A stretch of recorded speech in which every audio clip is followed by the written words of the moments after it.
Hello అండి. Welcome to our channel Siri story time. ఈరోజు చెప్పుకోబోయే కథ దరిద్రాల చెల్లి. కథలోకి వెళ్ళబోయే ముందు తప్పకుండా లైక్ చేసి కామెంట్స్ ఇచ్చి సబ్స్క్రైబ్ చేసుకోండి ఫ్రెండ్స్. ఇక కావాల్సినందుకు కథ ఏంటో చూద్దాం. దరిద్రాల చెల్లి 51 ఎపిసోడ్. థ్యాంక్ యూ రాముడు అంటూ నుదుటన ముద్దు పెట్టాడు. ఆర్య గారు ఒక్క మాట అన్నది. ఏంటో చెప్పరా అన్నాడు ఆర్య. ఒకవేళ నేనేమైనా తెలియక తప్పు చేస్తే మీరు నన్ను ఎక్కువగా తిట్టకూడదు, కొంచెంగా తిట్టండి అని చేపెట్టి చూపిస్తుంటే ఆర్యకు అపర్ణ ముద్దుగా కనిపించి నవ్వుతూ, నా బుజ్జి బంగారు తిడతానా? అసలు తిట్టను సరేనా అన్నాడు. సరే అయితే రేపు మీతో ఆఫీస్కి వస్తాను ఆర్య గారు అన్నది. నేను ఒప్పించడానికి ఇంకా ఎంతసేపు బ్రతిమలాడాలో అనుకున్నాను అమ్ముడు. మీరు చెప్తే నేను కాదు అంటాను ఆర్య గారు. మీకోసం ఎంత కష్టమైనా చేస్తాను. అంతే కదా, అందుకే కదా నిన్ను చూడగానే నా మనసులో కలహ వెళ్ళిపోయావు. ఆ క్షణం నుంచి నిన్ను క్షణం కూడా చూడకుండా క్షణం కూడా ఉండలేకపోయేవాడిని. రోజు ఆఫీస్కి నీకన్నా ముందు వచ్చి నిన్ను చూస్తూ ఉండేవాడిని. తన మీద ఉన్న ప్రేమను ఆర్య చెప్తుంటే అపర్ణ ఆర్య వడిలో పడుకొని కన్ను ఆర్పకుండా అబ్బురంగా చూస్తూ ఉంది. ఆర్య చూసి బుగ్గ మీద చేయి వేసి నిమురుతూ, ఏంటమ్ముడు అలా చూస్తున్నావు?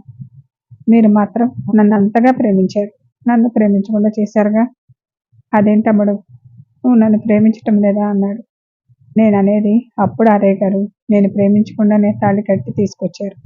అలా కట్టకుండా ప్రేమించినట్లయితే ఇద్దరం ప్రేమించి పెళ్లి చేసుకున్నట్లు అయ్యేది కదా. నాకు అప్పుడేం తెలియదు కదమ్ముడు. నా మనసులోకి నచ్చావు.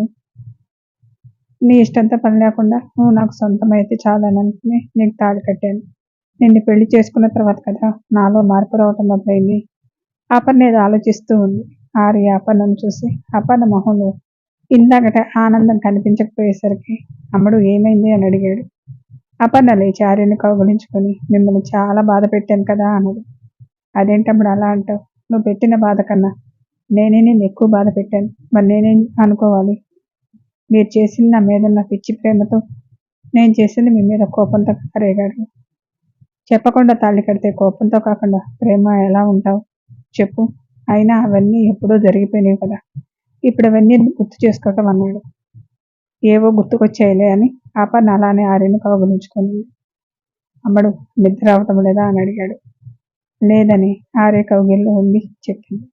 మరి ఇందాక నిద్రపోవాలని అంత గొడవ చేశావు, ఇప్పుడేంటో నిద్ర రావటం లేదు. ఆర్య గారు మీరు రేపు రాత్రికి ఉండరు కదా, మళ్ళీ మీ కౌగిల్లో నెల దాకా ఉండలేను అని అన్నది. అపర్ణ చెప్తుంటే ఆర్యకు కూడా మనసంతా భారంగా తయారైంది.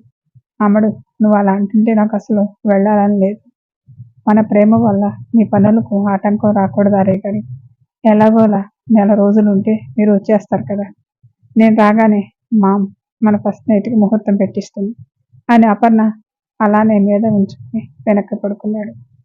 నేను అమెరికా నుంచి రాగానే నెల రోజులు ఏడబాటు మన ఫస్ట్ నైట్ రోజు తీర్చుకుందాం అని ఆర్య చెప్తుంటే అపర్ణ వింటూ ఆర్య మీద పడుకొని నిద్రపోయింది. ఆర్య కూడా అలానే పడుకున్నాడు. ఉదయాన్నే లేచి ఆఫీస్కి రెడీ అయ్యారు. ఇంట్లో అందరికీ అపర్ణని ఆఫీస్కి తీసుకువెళ్తున్నట్లు చెప్పాడు. రూమ్లో ఉన్న తులసికి చెప్పి వెళ్ళారు. నీల్ ఆనందంతో ఆఫీస్కి వెళ్ళాడు. నెల రోజుల ఆఫీస్లో తనే అన్ని చూసుకోవచ్చు, అందరూ తన మాట వినాలి, తనే ఆ కంపెనీకి బాస్ అని చెప్పి ఊహల్లో తేలుతూ వెళ్ళాడు. నీల్ శరత్ వెళ్ళేసరికి అందరూ సైలెంట్గా ఎవరి వర్క్ వాళ్ళు చేస్తూ ఉండేసరికి శరత్ చూసి, ఈరోజేంటి రాగానే వర్క్ చేయటం మొదలు పెట్టారు అని అడిగారు. ఆఫీస్ బాయ్ వచ్చి, ఇష్ మన సార్ లోపల ఉన్నారు అని అన్నాడు. శరత్ టక్కు నోరు మూసి, ఏంటి సార్ అప్పుడే వచ్చారు అని అడిగాడు. మీరు ముందు టైం చూసుకోండి, 1/2 గంట లేటుగా వచ్చారు. సార్ కరెక్ట్ టైంకి వచ్చారు. ఈరోజు అమెరికా వెళ్ళే పనిలో ఉంది, మిమ్మల్ని గమనించలేదు. అలా గమనిస్తే మీ పని పట్టేవాళ్ళు, వెళ్ళి పని చూసుకోండి అన్నాడు. శరత్ వెళ్ళి కూర్చున్నాడు. నీళ్ళు నిలబడి ఆలోచిస్తూ ఉంటే, సార్ మీరు వెళ్ళండి సార్, ఒక అరగంటలో వచ్చి మీ అందరికి ఏదో విషయం చెప్పాలన్నారు అని చెప్పి ఆఫీస్ బాయ్ వెళ్ళిపోయాడు. కొంచెంసేపటి తర్వాత ఆదిత్య ఆఫీస్కి వచ్చాడు.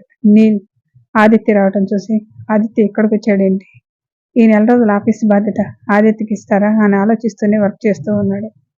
ఆదిత్య రూమ్లోకి వెళ్ళేసరికి ఆర్య అపర్ణ మాట్లాడుకుంటూ ఆదిత్యని చూసి, రా ఆదిత్య అన్నాడు ఆర్య. వదిన్ని ఆఫీస్కి రావడానికి ఎలాగైతేనే ఒప్పించావన్నయ్య అన్నాడు. నీకు కుదరదని చెప్పారు ఆదిత్య, అందుకే రాక తప్పలేదు.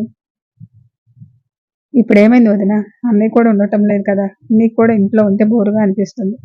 అది కాక అన్నయ్య లేరని మీకు పదే పదే గుర్తుకొస్తుంది. అదే ఆఫీస్కి వచ్చి వర్క్ చేస్తుంటే అన్నయ్య విషయం గుర్తుకు రాదు కదా వదిన అన్నాడు. అవును ఆదిత్య, ఇంట్లో ఉంటే నా గురించి ఆలోచిస్తూ ఉంటుంది మీ వదిన. నేను అమెరికా వెళ్తున్నానని చెప్పిన దగ్గర నుంచి మనసులో ఎంత బాధపడుతుందో నాకు తెలుసు. కానీ వెళ్ళక తప్పదు. నాకు తెలిస్తే నేను వెళ్ళేవాడినని. వదిన నాకు అసలు వాటి గురించే తెలియదు. మీ అన్నయ్య అంతే అంటారులే ఆదిత్య, నేను బాధపడటం లేదు. మీ అన్నయ్య ఆశ నెరవేరుతుందని నాకు చాలా ఆనందంగా ఉంది అన్నది.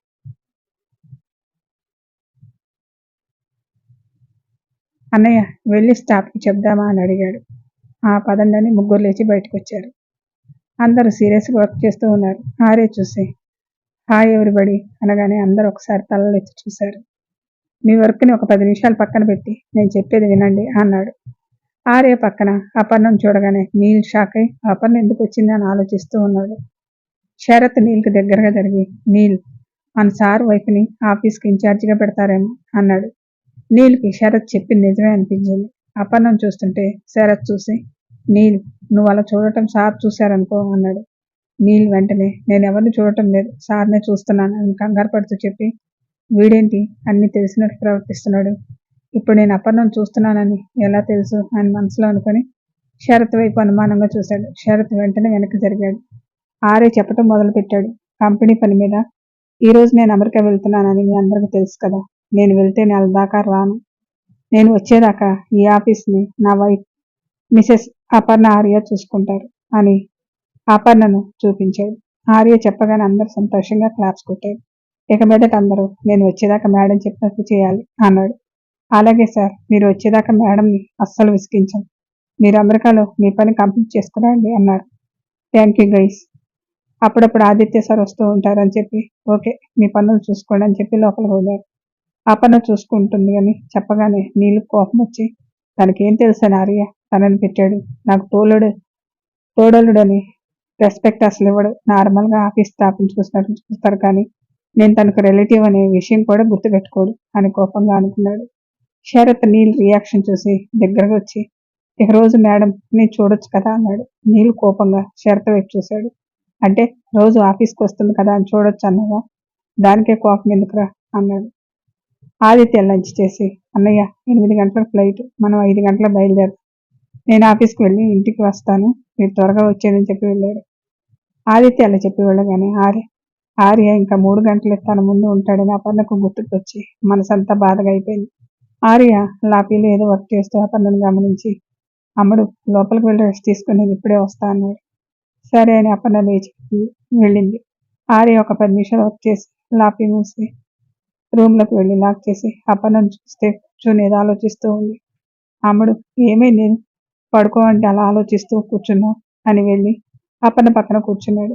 ఆర్య కూర్చోగానే ఆర్య భుజం మీద తలపెట్టి టైం అయ్యే కొద్దీ నా గుండెల్లో భారం అధికమవుతుంది ఆర్య గారు.